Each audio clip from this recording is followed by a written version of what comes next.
Madam আমার একটু খাওন দেন না। এই এখান থেকে যা তো। ম্যাডাম দেন না ম্যাডাম, অনেক খিদা লাগছে।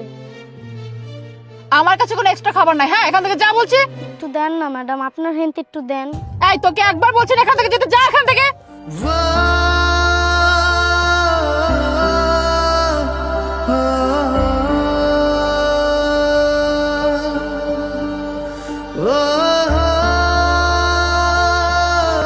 ম্যাডাম আমি এখন আপনার গাড়িটা মুইসা দিছি, আমার এখন একটু খাওন দেন না।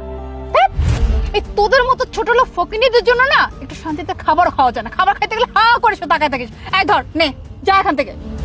চত্বশো খাওয়া জানি কোথাকার। এই দাঁড়া।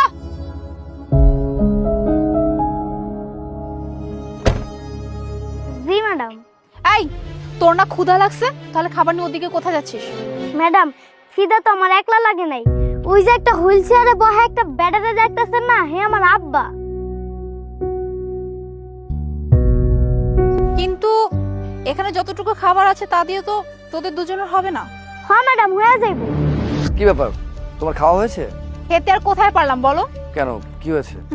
এই দেখো না, এই ছেলেটা আমি যখন খাবারটা খাচ্ছিলাম এসে বারবার খাবারটা চাচ্ছিল।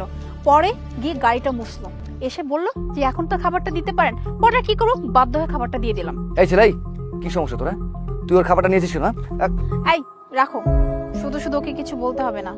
ওর বাবা নাকি ভিখারি, ভিক্ষা করে, আর সকাল থেকে নাকি ও একটা টাকাও পায় নাই। তাই তো আমার কাছে এসে এত আকুতি মিনতি করলো একটু খাবারের জন্য, তাই তো বাধ্য হয়ে খাবারটা দিলাম।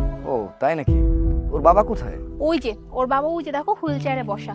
আচ্ছা চলো তো গিয়ে দেখি ব্যাপারটা কি। হ্যাঁ ঠিক আছে, চলো তো গিয়ে দেখি কি অবস্থা।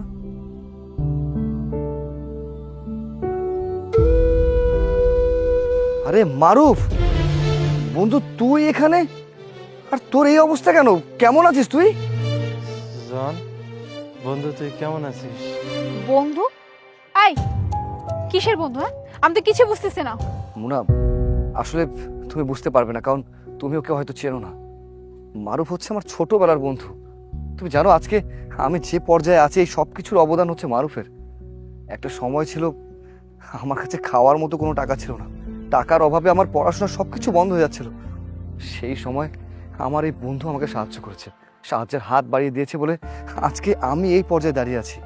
কিন্তু ভাগ্যের কি নির্মম পরিহাস দেখো, আজকে ওর এই অবস্থা, পঙ্গু হয়ে হুইল চেয়ারে বসে আছে। কিন্তু বন্ধু, তোর এই অবস্থা হলো কি করে? জানি না রে বন্ধু, গত 1 বছর আগে হঠাৎ করে ব্যবসাটায় লস খাইলাম। তারপর আস্তে আস্তে শরীরে অসুস্থ হওয়া শুরু হইলো। এখন আর চলবারও পারি না, এইভাবে রাস্তাঘাটে বসে থাকি। খোলায় যে দুগ্গা নিয়ে এসে দেয় এই খাই। বন্ধু, তোর আর ভিক্ষা করতে হবে না আজকের পর থেকে, কারণ তোর কারণে আজকে আমি যে পর্যায়ে দাঁড়িয়ে আছি না, আল্লাহর রহমতে অনেক ভালো আছি। শোন, আমার যে ব্যবসাটা আছে আজকে থেকে তুই তার একটা সাইড দেখবি। চল, তুই চল আমার বাড়িতে চল, আয়।